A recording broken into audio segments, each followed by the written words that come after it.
4.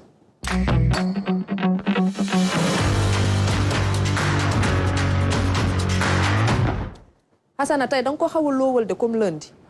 tey da nga ko xaw a loowal de comme lundi. waaye tey maam climat bee xaw a kii rek climat bee xaw a jagade tey ci mbedd bi daal climat bee xaw a kii mais sant yàlla. mais nañ ko jëlee ci ça peut aller yóbbu ko ci ça ira. non ça ira bien bien. defal loolu comme disent les enfants ñu ngi di masaw waajur yi parce que xam naa ne jamono ji metti na. parce que vacances yi moom su jotee rek. jàppal ne benn waajur dootul noppalu. parce que xam nga ne léegi conversation waajur yi toogal noppil bàyyi. dañuy tëdd guddi sax tu ko génn. ñu leen di masaw bu baax a baax encore mais di souhaiter vacances yu neex suñu rakk yeeg tout tànk yi encore féliciter maam équipe bi xam ne ñoom ñoo nekkoon démb ci assemblée nationale pour vivre avec les Sénégalais ñi xam ne ñoo nekk ci biir réew mi les 18 millions mais ceux qui sont aussi à l'étranger bëri fa loolu li xam ne moom mooy démb session unique clôture bi ñu doon def bu atum 2024 2025 bu 15e législature bi équipe bi xam ne nekkoon na fa muy équipe technique beeg ñëpp ñi xam ne taxaw nañ fa def liggéey bu am solo pour faire vivre cette session ordinaire unique bi ñu doon clôturer et à la fin aussi l'entretien bi xam ne le président de l'Assemblée nationale Malick Ndiaye def na ko pour revenir en long à large ci lépp li xam ne xew na ci biir pencum ndaw réew ma maam damay jox benn tips nos amis internautes gars yi dañ koy fàtte wala yenn saa yi dañuy kii mais gis nga maam soo duggee ci la chaîne YouTube de la RTS am na benn programme boo xam ne maam gars yi suñ koy bàyyi xel dinañ ci kontaan de. nga ni ma waaw je donne le tips c'est soo duggee ci kii bi rek nga bind podcast digital avec soxna Anta Seck. bi xam ne Anta Buzz. for the buzz yéen ñaar yéen a bokk ay mbir mais muy def lu am solo par rapport ak yenn waxtaan ak yenn kilifa yi xam ne day toog yenn saa yi ñu gën a xamanteeg ñoom parce que y a la vie publique bi xam ne ñëpp moom la ñu bokk ñu koy gis autorité ainsi de suite mais y a aussi l'envers du décor bi xam ne peut-être nit ñi bëgg nañu xam nit ñi fan la ñu jóge lan la ñu def nan la ñu jaar ba nekk lii ainsi de suite et le fait bien ak ñenn ñi xam ne waxtaan ak ñoom fan yi moo ngi am affaire yu muy waajal xam naa ne su génnee dina gën a neex mais ceux qui veulent mieux connaître ñi xam ne ñoo nekk ci place publique bi comme le directeur de SNHLM Bassirou Kébé xam ne toog nañu waxtaan ba xaw a toqal tuuti rango pareil aussi pour Papa Assane bi xam ne ñëpp dañuy gis théâtre kat bi ke lan moo nekk derrière acteur bi ainsi de suite c'est très important donc gars yi mën nañ ko fekk si vous allez sur la chaîne YouTube de la RTS di ngeen fa fekk le podcast du digital alors maam suñu jógee foofu ñu dellu si ci yi xam ne moom moo gën a fës ci ayu bés yi surtout ci diggante vendredi jàpp tey ñu tënk ko ci ñaari mbir maam la première je vais démarrer par li xam ne fan yi maam ñun ñëpp peut-être ñoo ngi koy gis vidéo yi xam ne da ngay dégg ñu la wax ne la maam sama maam wax na wala ñun la noo diw moo ngi ca marché ba et on démarre ak kenn koo xam ne suñuy wax mbirum intelligence artificielle générative de vidéo ou bien d'image dañ koy bàyyi xel bu baax a baax muy Hussein Dembel Sow on salue au passage bokk ci ñi xam ne révolutionnaire lu bëri ci mbirum IA par rapport ak à la vidéo et à l'image mu def benn poste bu am solo parce que moom da ciy def mais peut-être que moom ni mu koy defee ak ñeneen ñi ni ñuy defee mën na am ay wuute moo tax mu ne depuis des années j'ai parlé d'intelligence artificielle avec enthousiasme wane li xam ne moom moo mën a nekk lépp liy bénéfice bi ci nekk mais le malheur mooy que maam de plus en plus dañuy gis sur les réseaux yenn vidéo yu ñuy générer jaarale ko ci intelligence artificielle mën naa xosi nit mën naa laal sensibilité ñenn ñi wala sax mu heurter ñi xam ne ñenn ñi seen gëm-gëm la wala loolu mu nekk nag ci alerte di wax ne mën nañoo utiliser intelligence artificielle yi muy ChatGPT muy VO3 bi xam ne moom moo gën a lëmbe dëkk bi fi mu toll nii mooy VO3 bu Google bi parce que boobu moo gën a réaliste moom moo lay gën a jox yenn détails yi xam ne nit dañ koy soxla ak langue beeg accent yi parce que avec Google il y a énormément de données mais nit ñi nuñ koy jëfandikoo moom mooy problème bi moo tax nag moom fi mu toll nii nee na gars yi war nañu jëlaat conscience ci li xam ne moom la ñu def parce que sa conclusion est importante nee na ce n'est pas l'IA le problème l'intelligence artificielle n'a jamais été le problème ce n'est pas VO bi xam ne moom la nit yi utiliser le problème ce n'est aucun autre outil le problème c'est notre rapport à l'image c'est notre rapport à la narration c'est notre rapport aussi à l'éthique muy ñetti mbir yoo xam ne dafa am solo maam scénario du la neex nga koy bindee ñiy jaar cinéma xam nañ ko ñi xam ne dugg nañ ci école cinéma ak ñoom seen xam nañ ko même bind dafa am looy bind ak loo warut a bind même su fekkee da ngay tooñ nit sax y a une manière de le faire par autodérision ak yeneen yu ñu mel. éthique ak déontologie dafa am ci lépp dafa am ci lépp. et malheureusement nag ci ñi xam ne ñoom ñooy générer image yi am na yenn gàllankoor yom ci am et ça a fait parler sur les réseaux parce que beaucoup ont réagi par rapport à ce poste là parce que dafa mel ne gars yi dañ doon xaar ku alerter et là. Aziz, pas la peine de faire un zoom sur image bi xam ne moom moo nekk ci suufu Gabriel Loum mais ñu bëri gis nañ ko sur les réseaux sociaux am lu ñaaw loo xam ne def nañ ko ci benn këru diine par rapport ak bërëbu jaamukaay yàlla am ñeneen ñoo xam ne dañ koy def ci yeneeni bërëbu jaamukaay yàlla yoo xam ne dañuy jël image yi ko générer mu nekk lu ñaaw trop mais moo tax Gabriel Loum moom ingénieur multimédia ne ko ce n'est pas l'IA le problème c'est pas VO c'est pas un outil. C'est pas un outil, c'est notre rapport à l'image. On assiste à une saturation de contenu à la recherche du choc. Xam nga ñun sensationnel dañoo sonal. da ngay xool sax sur les chaînes YouTube yenn saa yi suñu la bëggee cliquer loo dañ lay defal rangooñ wala ñu defal la loo xam ne deret wala lu ñu mel alors que ce n'est pas wala titre bu doy waar alors que tel ne doit pas être le cas moo tax nag ñu war a gën a xoolaat nan la ñuy utiliser looleeti IA yi Alamine ne ko l'IA aura les mêmes problèmes que Internet parce que Internet ba mi doog a ñëw itam c'était le même problème c'était un outil assez essentiel ñëpp xam nañ ko léegi mais ñu bëri dañ cee ragaloon parce que dañ doon wax nuñ ko doon jëfandikoo les réseaux sociaux pareil ba léegi ñoo ngi jooy réseaux sociaux yi TikTok ak yenn gars yi liñ fay def ah avec des générations qui n'ont pas connu un monde avec des challenges basiques c'est-à-dire nga toog ne non man IA bi moo ngi nii léegi man dama war a comprendre IA bi nan lay def ba di ma tontu. nga ne non man je pourrais peut-être demander comment est-ce que je vais faire ba IA bi tel problème sociétal dina ci andi des réponses des agents IA il y en a en pelle mais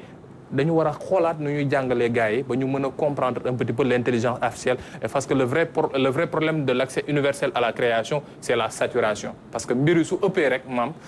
dina yegg ba pour am des vues pour am du buzz pour être partagé di nga def loo warut a def et ce n'est pas l'idéal par rapport ak lu jëm ci intelligence artificielle donc c'est juste un appel boo xam ne dañ koy lancer envers les autorités mais surtout envers ñi xam ne ñooy ministère de l'éducation nationale de l'enseignement supérieur de la recherche et ministère de la télécommunication de l'économie numérique parce que la responsabilité des uns et des autres parce que ñoom ñett ñooñu noonu ku nekk domaine transversal la ku nekk am nga ci wàll boo xam ne soo ko ci joué peut-être dina tax ba nit yi xam ne IA mën na andi leneen lu dul ay vues ak ay vidéos reetaan lu wala jooy alors maam on passe à autre chose avec un ami quelqu'un qui est sur les réseaux j'ai quitté LinkedIn pour aller sur X da ngay wax ne belle transition dem naa feneen avec Momar El Hadj Momar Imperator on qu'on salue au passage moom nee na Dakar c'est plus cher que Paris et même ça c'est pas aujourd'hui qu'on le dit yàgg na nit yi di ko revenir et nee na c'est pas des blagues parce que maam ndekki Dakar léegi c'est un luxe reer Dakar c'est un luxe et les habitants se sont laissés aussi faire parce que ñun ñoo ko xaw a nangu et on se fait douiller comme des pigeons parce que pour ñun tant que c'est cher c'est valorisant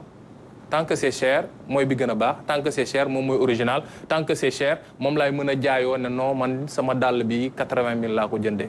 non sama lunette maa ko jëndee 80 000 sax daal yi rafet na de. non daal yi sama benn copain moo ma ko jox est-ce que jaayoo ma ko 12 000 te triant la nag ndax nee naa ko lii matul loolu am sangu naan maa ngi koy nuyu au passage maam c'est pour revenir un petit peu par rapport à parce que ñu bëri dañ ko wax ne ko maam que ce soit loyer restauration transport habillement je vais ajouter éducation maam waajur ñu bëri dañoo fay mois de juillet te seen doom demul jàngi ci waaw ñu bëri seen doom yi le 15 wala le 10 wax nañ leen école tëj na mais dañ leen di fay le mois de juillet et on s'est tellement fait laisser faire parce que Dakar est devenu presque invivable pour le góorgóorlu maam ki xam ne da ngay yeewuti daan sa doole di wax na non man naa dëbb-dëbbal pour nga dund Dakar c'est presque impossible par rapport ak li xam ne moom lañ fi def en réalité c'est surtout du fait que le niveau de revenu au Sénégal est très très bas mais globalement à Paris Paris est bien cher cela dit pain thon ñaari nen kii xam naa ne ab séeréer la nee na moom pain thon ak ñaari nen la mënul comprendre ñu koy jaayee. da ngay wax ni way la woon de yaa ngi koy way de. non parce que pain thon nen. Doudou fait des vidéos ñu ngi koy nuyu aussi le grand il aime pas le mot influenceur mais le grand créateur de contenu. c'est ça mais c'est quand même abusé loolu faut que ñu wax si kii ñëw ne pour nga añ di nga génnee 1000 francs pour ñu jaay la barquette boo xam ne soo deful ndànk su tibbee ñaari tibb mu jeex. mais 1000 francs xanaa du yenn añ yi de. non yenn añ yi mooy ñun ñi xam ne dañuy dem ci gargote ak tànganaay laay wax. 1000 francs damutu jën la de. non ñun ñi te dem ci gargote ak tànganaay laay wax. te boo fayee livraison bi faatu. soo fayee livraison wala nga dëgg suñu mbokk càq yi lépp ñoo gën a seet léegi reer maam 1000 francs maanaam soo duggee léegi ci bërëbu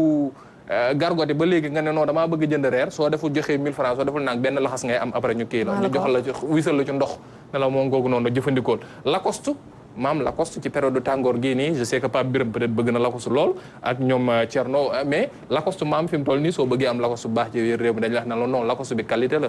10 000 francs ngay génne. te marque jàmbur ngeen jël tuddee ko t-shirt. non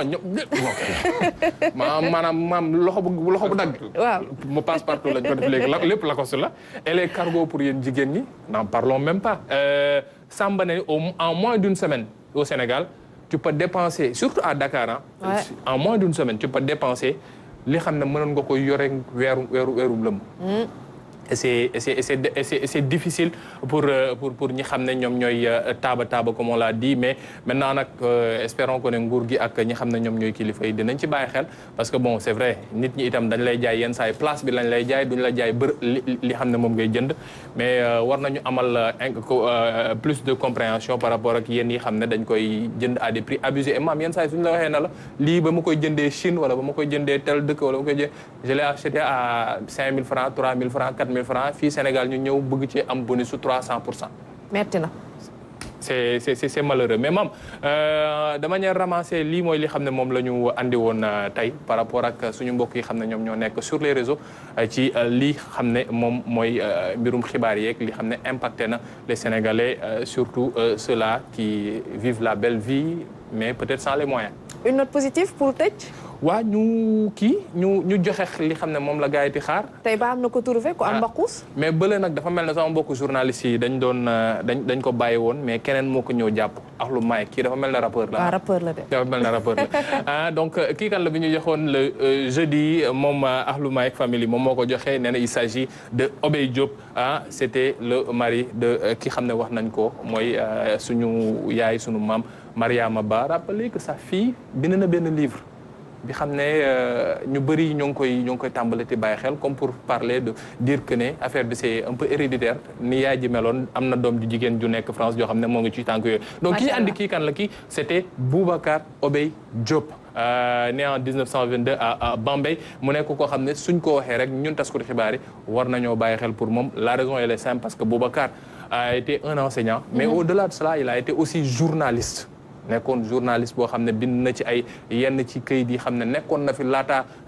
indépendance mais aussi un homme politique sénégalais il a été le premier ministre de l'information après l'indépendance en 1960 ci premier gouvernement bi xam ne moom la ñu amoon mais il était très proche de Mamadou Dia et ça lui a causé quelques problèmes parce que ginnaaw li xam ne moom moo xewoon en 1962 moom moomee dañ ko dàq daal mën nañ ko yoon il a été limogé par le président d'alors Léopold Sédar Senghor et il s'est retiré en 1985 à Paris c'est là-bas même où il est décédé en 1995 mu nekkoon borom këru nuñ ko waxee ki xam ne moom mooy tata Mariama Ba wala sunu maam Mariama Ba moom la ñu tuddee école ba ca Gorée moom la ñu tuddee école ba ca Gorée école bi xam ne gone yu jigéen yu bëri ñiy wane seen jàmbarteef les excellentes de Mariama Ba xam ne chaque fois sooy dégg prix yi da nga leen ciy gis ci biir donc ñu leen di féliciter encore au passage. La crise de 62 a fait beaucoup de dégâts collatéraux. Ouais, beaucoup ñu bëri am nañ ci ay gàllankoor. am na ñenn ñoo xam ne ils se sont pas relevés de la crise de 62. D'autres même qui sont de brillants intellectuels ont choisi même de quitter parce que mënatuñu woon dund ci réew mi parce que il y avait cette crise politique bu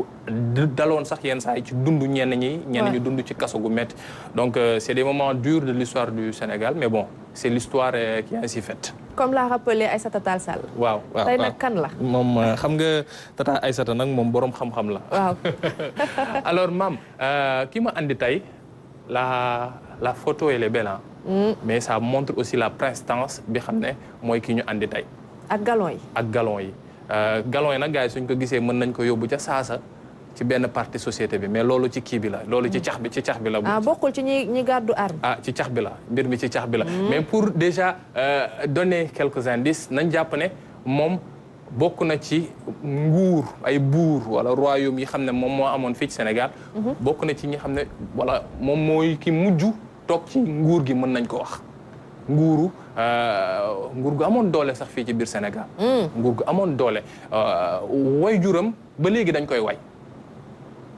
way juram ba léegi dañ koy way ci suñuy wax mbirum taarix moom nag jàppal ne maam ni mu nekk ab nit koo xam ne dafa yore woon nguur ku socialoon la. dimbali ñu royaume la wala. non royaume la du empire balaa gars yi di dem empire Mandeng. royaume la mais c'était quelqu'un qui était très serviable pour ñi xam ne ñoom ñoo nekk ces sujets mën nañ ko moom jàppewuloon woon sax ay sujets. c'était ses concitoyens mais itam mu nekkoon koo xam ne jàppal entre jamono ji muy nekk ci kaw nguur gi. ba muy wàcc. képp koo xam ne da nga nekkoon ci langum politique gu Sénégal wala sax ci Afrique occidentale française pour aller de manière beaucoup plus globale. dan nga jëflanteeg moom ndax xam-xamam. waaye itam reconnaissance bi xam ne waa ñi xam ne ñoo fi nekkoon colon yi joxoon nañ ko ndax jàngam ak itam mën-mënam. waaw maintenant nag je donne juste que c'est un royaume très très célèbre ci biir Sénégal. et il fait partie de ceux-là qui ont tronqué non su ma ko joxee day yomb. il fait partie de ceux-là qui ont tronqué. La couronne du prince contre l'imama. waaw jeexal naa ko foofu noonu maam. maanaam daal diine ji la jël. teg fële nguur teg ci kaw. waaw jël ne nguur gi nan ko bàyyee borom. bët siin bët saalu. maanaam. bët gànnaar digg dóomi na daal. Pape Birame daa mel ne am na réponse bi de mi ngi sourire. Pape Birame après nga déema ko comme ça mu trouvé. Pape Birame moom ak waa ji xaw nañ suñu jegewul am na luñ bokk. am nañ traité. am nañ luñ bokk. prestance bi gis naa ko ci. aywa maam bon donc gars yi so les réponses vous les donnez en direct sur le hashtag bi xam ne moom ngeen am muy hashtag Salimto sur les plateformes mais aussi mën ngeen dem sur la chaîne YouTube en direct soo leen fa tontuwee rek su soobee yàlla ñu àndi ceeg yéen joxe ko au passage on salue Mike et les autres yi xam ne ñoo ngi suivre ñoom Abdoulaye Dieye ñoom Ramata et ainsi de suite ñëpp ñoo ngi leen di ziar bu baax a baax et on attend les réponses ici sur le chat ou bien si yeneen plateforme yu ñu am yëpp. mu ngoog jaajëf les internautes alors à vos claviers bu ko defee ngeen joxe réponse bi nee nañ leen bu ñu mëtalee 1,250,000 abonnés Jobaas yaa ko fi diggee alors dañuy indi rek ñi nga xamante ne ñoo gagné ci kii kan la bi daal di leen di jox seen ay teranga en attendant ça Pape Birame dinañ sol godaas yi ci kanam tuuti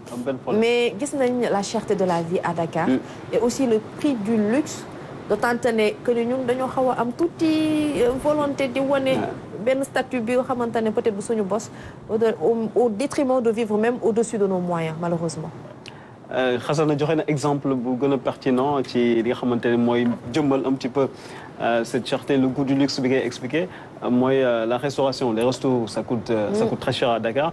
si tu veux manger correctement su fekkee bëgg nga lekk bu normal si benn cadre bu nga xamante ne nekk na cadre bu adéquat foog nga débourser xaalis bu bëri pour juste benn reer donc loolu dafay dellu si waat un petit peu si tude bi nga xamante ne wane na ko ci li nga xamante ne mooy constat bi nga xamante ne kooku nekkul sa doomu réewu Sénégal suñ demee ba doom ko xam nekk doomu réewu Sénégal def jàngat boobu fësal ko ça veut dire que moom ci boppam daf ko dund en personne donc su fekkee ne dem na ba yegg foofu war nañ taxaw seetlu xool lan moo waral muy cher noonu. Le paraître dans tout ça. Le fait que ñu bëgg di wane que ne on a un certain train de vie. C'est la société sénégalaise qui est comme ça. Je pense que même au-delà du fait que am na benn poids économique bu nga xamante ne dañ ko siy jëmmal si fànn woowu mais suñu société également dañ ci war a interroger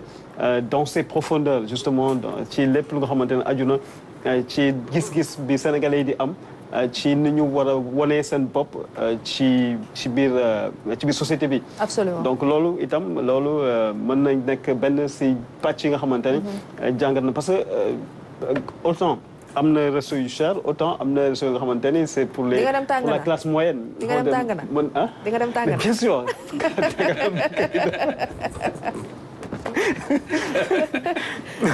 faut pas déclencher un fou rire ici parce que Jobaas man ak moom on a un contentieux quoi. Donc voilà. mi ngi sa dossier. Voilà donc autant am na ñu mën a dem ci resto yu mag yi nga xamante ne c'est resto de luxe autant su fekkee sa poste demewul noonu nga dem xam nga jàdd. may nga 1000 francs da nga am dara de. bëgg rido et cetera xam nga wala nga jàdd si bool yi. waaw même si bool yi parfois gars yi. bon muus bi la ñuy doon muus bi. Diobass on a vu également ci beneen partie que ne intelligence artificielle certes c'est utile mais buñ ko utiliser ci façon boo xamante ne du ba ka tax a jóg. mën na indi ay jafe-jafe ci suñu dundin. malheureusement man soo moytuwul li may faral di wax rek mooy que dañu naa continuer di dabee di rattraper gis nga tey internet fu mu yegg ci ak ñun ñu bëri au début bu muy ñëw dañ ko xawoon négliger. jëluñu ko woon comme ni ñu ko war a jëlee sooy moytuwul nag intelligence fii mu toll ak ñun non seulement daf ñu dépassé parce que wax nañu ko ak Imam Pouy même su fekkee bon xamal nañ ni Afrique fu mu nekk rafet njort rek ñu ngi ci yoon mais maam dafa des jàngat lu baax rek. non mais xam nga tey des bi mooy lan mooy déjà comme man kenn koo xam ne tey si follower maa ngi sur les réseaux ñu dem ba yow façon bi nga waroon utiliser comme ni Assane waxee léegi au sens positif amu ci. sa xel joxu la dara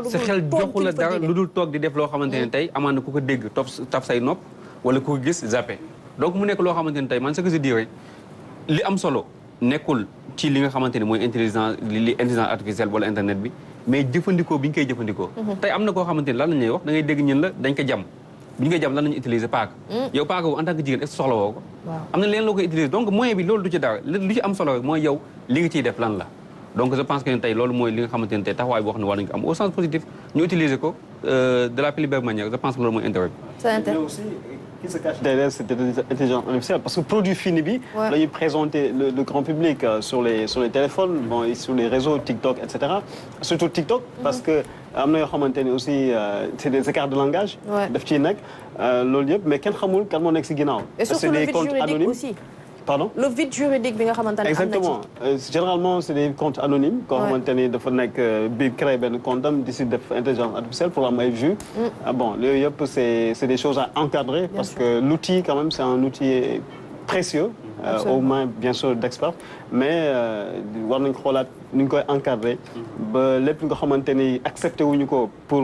société bi normalement les humains. ñu bañ ko accepter dans l'intelligence artificielle. loo xam ne ñeme woo koo def ci mbedd mi ñëpp di ko gis sa xel bañ laa jox nga def ko ci intelligence artificielle ndax tamit mën na indi ay gàllankoor ci ñeneen respecter également liberté ñeneen ñi te xam ne réew mi ñoo ko bokk te jàmm rek ko fi xaj alors noonu la ñuy def Diobass daal di dem nag ci li nga xamante ne moo di zapping digital juste après ceci.